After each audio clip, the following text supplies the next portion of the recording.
Hello everyone, today I'll be giving my first impressions of the Persona 5 manga, which is an adaptation of the game by the same name, Persona 5, and I don't know if it's going to cover any of Persona 5 Royal, which is kind of the new sequel, but anyway, just some backstory. So basically our main character here, Akira, which in case you didn't know, in the actual game, he's kind of the unnamed protagonist as you play him, but I guess he does have a canon name in this manga.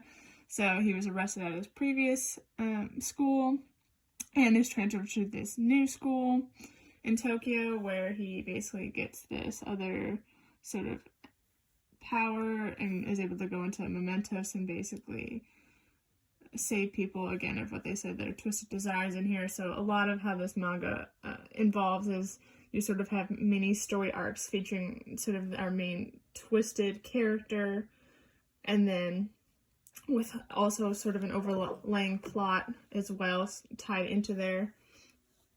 I won't say too much more than that since that'll be kind of spoiling, but yeah, so the storyline compared to the game is actually laid out fairly similar, at least at the beginning here, in terms of sort of story beats and what sort of plays out here. The actual layout designs of the actual scenery is pretty loyal as well to the game. Makes sense, again, because it's just the manga adaptation here. The art is pretty decent, I would say. Nothing bad. Pretty decent looking. I like the persona designs. I'll see if I can find one in here. But I like the persona designs themselves. The action sequence, the short one here was decent enough. Pretty standard panel layout as well. Decent amount of dialogue, again, just in part because it's the initial setup of sort of how Mementos works a little bit and that sort of thing. So here we can kind of see a little bit of action here with one of the persona characters. Yeah, so get introduced to a lot of beginning characters. Makes sense. We're not introduced to the full cast yet. I don't know how long this manga will be. Just for reference, the Persona 3 and Persona 4 manga are about, one was 11 and one was 13 volumes, so I'm not sure if this is going to follow the same pattern, but it will be a decent, at least, number, just because the game is a 100-hour game, so there's a lot to cover. Again, this just covers sort of introduction to main story beats. One thing I will say, which is kind of nice in the manga adaptation, is I think, obviously because it's the manga version and we have an actual sort of main character and we have to get sort of his personality a little bit. Kira has a little bit more dialogue in here. I mean, he's still pretty quiet, and again, our other main characters take a lot of the sort of talking points here, so in that sense it's pretty loyal in that case as well. But I hope we do get to see a little bit more personality in Akira in the manga version. But yeah, I would just say this manga is decent if you're interested in just experiencing the Persona 5 story. It does a decent job so far of covering the main plot points. I'm not sure how it's going to handle the individual character arcs, because in the game you sort of get to pick what character you interact with during the free time, which is where you explore sort of, again, individual characters' struggles and sort of thoughts themselves. So I'm not sure if it'll go down that route at all, or if this will literally just follow the main sort of overall mystery plot points, which I'm feeling it will do that instead. But I would probably only recommend this manga if you were a really big fan of the Persona 5 game and wanted the main story in a physical format. Otherwise, I wouldn't say it's anything sort of standout or must-read type thing. Again, I think the best part about the games themselves, aside from just the sort of branching arcs you can take with the characters, is, again, just experiencing the game. For one, it's stylized. aesthetic, as well as the combat itself, again, being a main feature here.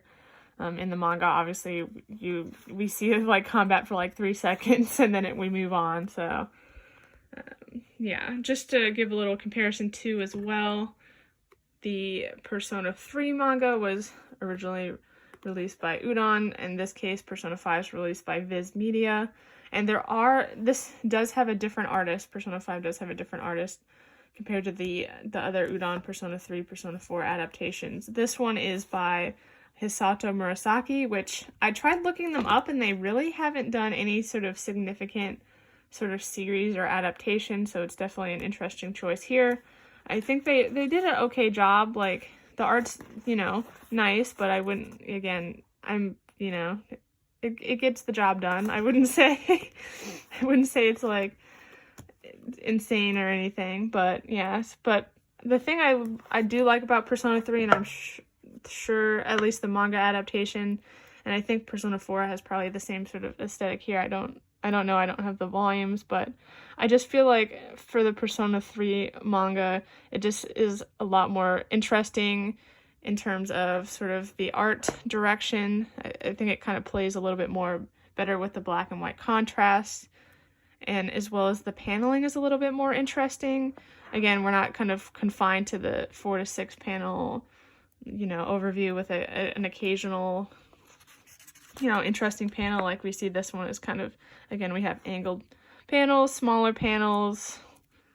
Again, the use of, just a little bit more interesting style happening here. So in that sense, I'm a little disappointed so far, at least for, see, like right here, we got, again, some fun dialogues, paneling. This here looks a lot different than sort of our character designs here, which I think is fun.